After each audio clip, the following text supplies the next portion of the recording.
मामला था, क्या बताना चाहेंगे आप? सभी को अस्सलाम वालेकुम, नमस्कार, जय भीम। कल थोड़ा सा पिछला बताऊंगी तो उस पर आ सकूंगी। परसों आप लोग को पता है वो शिंदे साहब का जो बैनर गिरा था, उसके लिए हम लोग टीएमसी में गए थे, एमएम ओली के। तो वहाँ पर हमने सभी ने मीडिया को बाइट दी, जैसे मैंने भी दिया उसमें से। तो काफ़ी मीडियाओं में सब चला, बहुत सारे चैनलों पे चला, क्योंकि सब लोग थे वहाँ पर। उसमें से कुछ लोगों ने कमेंट डाला, बहुत अच्छे कमेंट आए, लेकिन एक पागल है जो औरतों की इज्जत करना नहीं जानता है, दलाल है एक नंबर का। कुछ काशिफ नाम है, काशिफ फारूकी नाम है। काफ़ी टाइम उसने कमेंट किया है, पहले मेरी एनसी हो चुकी है, उसके नाम से कंप्लेंट हो चुका है। कल भी उसने, आप लोगों जाके देखोगे और मैं वो दूंगी, लेकिन बहुत गंदे लफ्ज़ों में उसने कमेंट किया।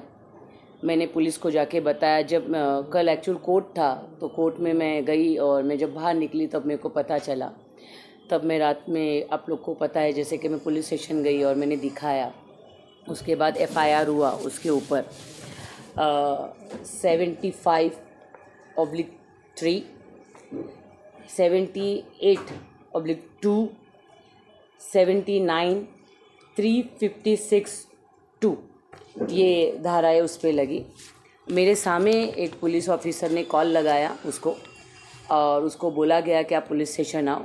बड़े गट्स वाले वर्ड्स में उसे कहा कि मुझे आवाज़ साहब ने मना किया है अब आने के लिए। तो इस तरीके से ये साइको, ये पागल जो कमेंट कर रहा है, तो उसका ही अभी पुलिस ने कहा है। आज जो इसके पास चार्ज है, लेडीज़ ऑफिसर, वो नहीं थी, दूसरे जगह ड्यूटी पे थी। उन्होंने कहा है क्या कल मैं मैडम इस पे काम करती हूँ, तो उसी के लिए गई थी। मेरा ये मैसेज है उसके लिए भी, वो काशिफ जो है दलाल, उसको इतनी मिर्ची लगती है, तो उसके लिए मैसेज है, अगर कभी तेरे घर में तेरे माँ जी, तेरी बहन, कभी बेटी, कभी बीबी, किसी ने भी अगर उनको भी ऐसा कमेंट किया तो मेरे पास भेजना। इसी तरीके से एफआईआर कराऊंगी उसके ऊपर भी, और उनके भी घर के औरतों को बताना चाहूँगी, क्या जाके देखिए किस तरीके से गंदा कमेंट ये पागल करता है। क्या समझ है, औरतों को इतना लाचार, बेबस समझ के रखा है क्या? जब उठा, जब कमेंट करता है, अरे इतना मिर्ची लगता है तुमको तो आओ ना सामने से लड़ो। औरतों से सामने से लड़ने का सीखो। अपने नेता को पूछो ना, वो नेता भी नहीं आगे से लड़ सकता है। सीखो, लेकिन आगे से आके लड़ो हमारे साथ। अगर कमेंट करोगे तो उसकी सज़ा जो भी कानूनन होगा, वो मैं कानून के पास गई हूँ, मैं पहले भी गई हूँ। ये पहले की एनसी है, ये एनसी है मेरी पहले की। ये मेरा कंप्लेंट है पहले का, जो 23-24 में उसने किया है। तो इस तरीके से कंप्लेंट मैंने किया है पुलिस को, और वो पागल के खिलाफ। इसमें जिस तरीके से उसने आमदार साहब का नाम लिया, और आमदार साहब ने उसको, आमदार साहब का एक आमदार का नाम लेके बोला कि मैं को मना किया है, तो कब तक छुपाओगे? अगर छुपाना ही है तो ऐसे पागल लोग को रोको, ऐसे दलालों को रोको। इस दलाल ने, आपको पता है 2022 में भी जब केस हुआ था मेरे पे कुछ, तभी भी ये प्रेस कॉन्फ्रेंस लेके बैठ जाता था, 5,000 वाला आदमी, तब भी इसने कुछ किया था। तो घूम फिर के मेरे केस का ये आरोपी है। मैडम, ये जो काशिफ फारूकी है जिसके बारे में आप बता रहे हैं, आपने उसके ऊपर एफआईआर भी दर्ज करवाया है, तो क्या ये किसी पार्टी से जुड़ा हुआ है? ये एनसीपी से जुड़ा हुआ है ना, सब जगह रहता है ना आमदार के साथ, सब जगह घूमता है आमदार के साथ, सब जगह दिखता है। खुला पुलिस को आमदार के नाम से डराता है, खुला में हमारे सबके सामने। हम 4 लोग बैठे थे और पुलिस भी 2-3 थे, हमारे सामने फ़ोन लगा, उसने आमदार के नाम से डराया ना। क्या अवार्ड साहब ने कहा है अभी नहीं जाने का, तो डराता है ना। वो पार्टी से जुड़ा हुआ है, वो दलाल है, एक नंबर का दलाल है। आखिर उसको आपसे क्या दुश्मनी? उसको चिमटी लगती है जब भी। बीजेपी में हुआ करते थे, वही काशिफ है। वही कासिब है। लेकिन बीजेपी कैसा है ना, यहाँ दलालों की ज़रूरत नहीं है, यहाँ ईमानदार वाले हम लोग हैं, हम लोग काम कर रहे हैं। जितने भी कमेंट्स आ रहे मैंने देखे, बहुत सारे कमेंट्स देखे, ये 500 रुपये वाले, ये जो कमेंट कर रहे हैं, पहले क्यों नहीं करते हैं? पहले क्यों सोए रहते हैं? जैसे इनके आका को कुछ बोलो, इनका अभी पता नहीं कौन सा बाप बोला जाएगा इनको बोलो तो इनको मिर्ची लगती है और 500 रुपये वाले उठ जाते हैं और कमेंट चालू कर देते हैं। लोगों को समझता नहीं है क्या? लोग पागल हैं? लोगों को समझता नहीं है कि आप लोग जैसे लोग जब उठते हैं तो आपका कैरेक्टर लोगों को समझ में नहीं आ रहा है क्या? इसलिए इनसे मैसेज है, हक के लिए लड़ो, हक पे रहो, सच्चाई में रहो और सच्चाई के लिए लड़ो।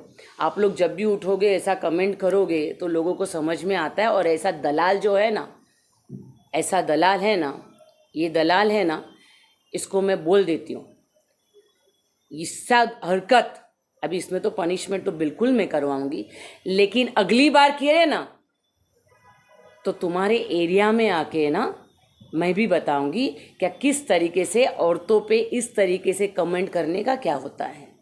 कभी कमेंट करना है ना तो खुद के घर वाले पे करो। इतना ही शौक है किसी औरत पे कमेंट करना तो घर में भी है ना अपने औरतें, उन पे करो ना, उन पे करो, उन पे गंदा गंदा लिखो ना, जितना तेरे में दम है ना लिखना, अपने घर के औरतों पे लिखो पहला, तब पता चलेगा। तो दूसरी बार ऐसी हरकत करना नहीं। पुलिस से रिक्वेस्ट है, क्या ये ऐसे साइको दलाल जिसको चिमटी लगती है नेता को, उसके नेता को बोलने से, उसके बाप को बोलने से, तो बाप को भी बोलना चाहिए इस दलाल ने कि भाई ऐसी हरकतें करो मत, जिसपे बहनों को जान देने तक के बारी आ जाए, सुसाइड करने तक बहन पहुंच जाए। ऐसी हरकतें इनके बाप करे नहीं। अब करोगे तो कानूनन जो सज़ा होगी वो इंशाल्लाह मिलेगी। मैडम, कोर्ट के अंदर जो आपका केस चल रहा है उसके बारे में कुछ बताना चाहेंगे आप? कहाँ तक पहुँचा मामला? आप लोग को सबको पता है जो केस अभी चल रहा है, जिसमें 5 लोग ने बेल डाला हुआ है और दो जन को बेल मिला हुआ है और बाकी के सब घूम रहे हैं आराम से। उनको लगता है बेल की ज़रूरत नहीं, घूम तो मुमरा में नहीं रहे, भागे पड़े हैं। और उसमें एक बात बोलना चाहूँगी, जो 5 लोग हैं जिनको बड़ा वकील, जो आमदार का वकील है, जो आरोपी का वकील है, उन्हीं का वकील उनको भी, उनके लिए भी लड़ रहा है। लेकिन उसमें एक बहुत दिल दुखाने वाली बात है, बहुत दिल भर आता है जब भी मैं बात सोचती हूँ। 22 साल की लड़की, एक 22 साल की लड़की है, उसमें उसका यही मैं मानती हूँ उसने गलत किया है, जिसका सज़ा 1.5-2 महीने से वो जेल में है, जिसका नाम रोशनी है, वो जेल में है। गलती यही है, सिविल हॉस्पिटल में वो मेडिकल के लिए पहुंच गई थी। ये जवाब दे आमदार, ये किसके वजह से वो बच्ची आज जेल में है और किसके वजह से वो गई थी, ये रौनक कौन है, ये सब जवाब दो ना। ये सब जवाब के लिए क्या ड्रामा, ये क्या चल रहा है? ये मुसलमान को जवाब मांगना है। मैं एज अ मुसलमान बोलती हूँ, जवाब दो आमदार, ये बच्ची जेल में क्यों है? एक आसिफ जवाब मांग कि मेरी कौम की बेटी, मेरी बहन क्यों जेल में है? जवाब दो, मांगना जवाब। हिम्मत नहीं है क्या दलाल? जवाब मांग। किसी पे कमेंट करने का है ना तो अच्छी बातें लिखो। दलाल भाई साहब ने कहा कि उस औरत को, जो जिसका जमीन है, उसको अवार्ड साहब से संपर्क उन्होंने ही कराया था, और जो 10% का आरोप लग रहा है कि अवार्ड साहब ने मांगे थे, ये भाई साहब कह रहे हैं कि बेबुनियाद है और इसमें कोई सच्चाई नहीं है, और ये 10% का आरोप वो महिला जो है बेबुनियाद लगा रही है। उसमें कुछ लोग शामिल हैं, कैसे चढ़ाया गया उसको, कैसे वो क्या की है, कौन कौन लोग इसमें शामिल है। उनका कहना है कि कुछ दिन में पूरी सच्चाई सामने आएगी। भाई साहब को पहला तो सलाम। भाई साहब की बातों को क्या जवाब देना है, वो बोलते सच बोलते हैं, यकीन बहुत मैं भी रखती हूँ उनसे। और वो 4 जब उन्होंने भेजा था तो उधर बंगले पे क्या हुआ वो तो भाई साहब को भी नहीं मालूम है। भाई साहब ने जो रोल किया था, भाई साहब ने जो मैंने देखा है, भाई साहब ने वो रोल बताया है कि मेरे पास आए, ऐसा हुआ, टाइम मांगा तो मैंने उनको भेजा। लेकिन बंगले पे भाई साहब नहीं थे, बंगले पे वो लोग थे। उस दिन जो औरत चिल्ला रही थी, तब जो बाजू वाले बोल रहे थे ना, जो मैंने वीडियोस देखा है, आप लोगों का ही वीडियो, जब डेमोलेशन के टाइम वो लोग थे साथ में, वो लोग भी बोल रहे थे, जिसमें 5-6 लोग थे, वो लोग, वो अकेली नहीं गई थी, उन लोग भी चिल्ला रहे थे। तो भाई साहब को थोड़ा वो वीडियो भी देखना चाहिए, क्योंकि भाई साहब ने खुद कहा है कि मैं वहाँ नहीं था, मैंने भेजा उनको। उनका कहना ये भी है कि जिस तरह से उन्होंने उसे जो है वहाँ पे भेजा था, तब वो आके जो है क्यों नहीं बताई। अच्छा, मैं मेरी बात कंप्लीट करूँ फिर जवाब देते, ठीक है।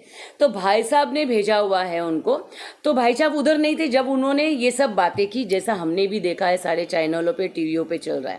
तो भाई साहब को तो मेरे केस का तो सब कुछ मालूम है, बड़ी उम्मीद है मेरे को भाई साहब से। भाई साहब के बाजू में आज जो बैठा था ना आरोपी, जो दलाल है, भाई साहब उसके बारे में भी सब कुछ जानते हैं। किस तरीके से लड़कियों का वीडियो बनाता है वो चरसी, किस तरीके से वीडियो चलाता है, जिम में बैठ के कैसा वीडियो बनाता है। भाई साहब उस पर भी थोड़ी सी बात कर दे। बहुत अच्छी बातें रखते हो, बहुत सारी बातें रखते हो, बहुत सच्चे हो। मैं तो, आपको पता है, सलाम है आपको, आपकी सारी बातों को सलाम करती हूँ, और आपकी सारी बातें सुनना ये आपको पता है। लेकिन भाई साहब जो अपने आसपास भी बिठाते हो ना, थोड़ा उनका भी कैरेक्टर देखिए, किस तरीके से वो लोग अपनी कौम की बच्चियों को इस्तेमाल कर रहे हैं। और बात रही इनकी कि 10% की, हमने भी देखा है और परसों भी देखा। अगर जान देने तक आ गई औरत को, क्या वो जान देने तक तैयार हो गई? मतलब कौन सा डिप्रेशन और कौन सा टेंशन, कौन सा मानसिक संताप ही लोग ने दिया है। आपका कोई काम नहीं था, आमदार का कोई काम नहीं है। वो प्लॉट देने को तैयार है, प्लॉट टीएमसी से बात हो गई है, टीएमसी ने परसों साफ भी कर दिया है। उनका खुद कोर्ट ने रखा है मीडिया के लिए, क्या आप लोग दोनों इसमें टीएमसी और जगह मालिक तय करे क्या किसका क्या रोल है। तो इनका क्या काम है, क्या सर्वे करने गए थे? उधर मेरा घर बनेगा, उधर कौन था दूसरे, वो एक्स आमदार, अपना आमदार बोलती है, एक्स नगर सेवक, उधर तेरा बिल्डिंग बनेगा, उधर तेरी बिल्डिंग बनेगी, बाकी के दलालो तुम्हारी इधर बनेगी, ये बताने गए थे क्या आप? क्या ज़रूरत है? आप अच्छे हो ना, आप बहुत लोगों को रास्ता, डीपी रोड आपने निकाला, आपने खुद ही कहा है नहीं ये टीएमसी ने किया है, तो टीएमसी जाने और जगह मालिक जाने। आपके बंगले के बीच में से अगर रास्ता जाएगा तो आप बोलोगे ना भाई हमको क्या मिलेगा? जगह जा रहे हो ना, 7/12 की जगह है, वो हड़पेली जगह नहीं है आप लोगों के जैसा, तो मांगेगी ना। बीच में से जा रहा है तो मांगेगी ना, वो उनका हक है, तो वो मांग रही है। आपका क्या रोल है? आप क्या बता रहे थे? आप ये जवाब दो, आप क्या बता रहे थे? उधर क्या है, उधर क्या है? शानू तेरा उधर, शाहरुख तेरा उधर, पितल तेरा इधर, क्या बता रहे थे आप? नहीं ना, ये इशारे, ये बस करो, सब पता है क्या क्या करते हैं आजकल, तो क्या क्या करते हैं, छोड़ो। लेकिन इतना है, दलालों को दलाली करो, जिसकी करते हो ना उसकी करो, महिलाओं पे मत आओ। महिला कमज़ोर नहीं है, ये उदाहरण है। जब तुम्हारे बाप को पूरा पढ़ सकती हो ना, सोचो तुम्हारे को भी पूरा पढ़ोगी। मैडम कोशिश नहीं करना। एवीके कंपाउंड में अंजलि रेमेडियोस ने जो खुद की जान देने की कोशिश की, कास्टेट डाल के, डीजल डाल के, उसको एनसीपी शरद पवार गुट के कार्यकर्ता ड्रामा और एक्टिंग बता रहे हैं, इस पर क्या कहना चाहिए? जिस पे बीतती है ना उसको ही समझती, इन पे कभी बीती ही नहीं है दलालों पे। ये उधर आए थे क्यों? ये तो हाँ हजूरी करके पर्सनल कॉल गया था, एक रात से पूरी तैयारी हुई थी और ये लोग वहाँ पहुँचे थे। वो भी कितने, जो भी पहुँचे थे वो लोग, उनको क्या मालूम है क्या जगह होती है, खुद का घर क्या होता है, कैसा होता है, क्या होता है, इनको कुछ मालूम है क्या? तो उन लोग की क्या बात करूँ मैं? उन लोग की कोई बात करके मतलब नहीं है। जो बात थी मैंने आप लोग के पास रखी है। हाँ देखो, ड्रामा तो मैं बताती हूँ तुमको। देखो रात के 3 बजे का ड्रामा, एक औरत को डराने वाला ड्रामा, ये देखो, ये सोशल मीडिया वाला ड्रामा है। रात को 3 बजे बहुत लोगों ने बहुत लिखा था उस टाइम पे भी, लेकिन सच्चाई लिखी थी। देखो किस तरीके से ड्रामा हुआ था रात को 3 बजे मेरे के साथ। आज जवाब दे, और जवाब दे, मेरी कौम की बेटी अंदर है, जवाब दे। देखो ड्रामा बताती ए ड्रामा, कुरान हाथ में लिए बैठा हूँ। ए ड्रामा देखो। दिल का दर्द बहुत सता रहा है। वो याद आज भी रुला देती है जो मुमरा में मेरे साथ षड्यंत्र और जो हादसा हुआ जिसमें बहुत बड़े बड़े लोग शामिल थे। एक औरत को आगे करके मुझे बदनाम करने की कोशिश हुई। मैंने उस दिन कहा था कि मेरे पे 302 लगा, लेकिन ये गुनाह मेरे पर ना मत लगा। अगर किसी मुमरा वाले को लगता है कि मैं गुनहगार हूं तो आपके सामने बोल दो मुझे, मैं फिर से कभी मुमरा नहीं हूं।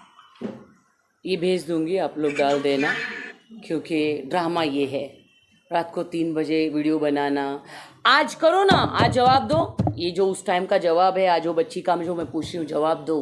केस क्यों तुम लोग पे बना, उसका जवाब दो।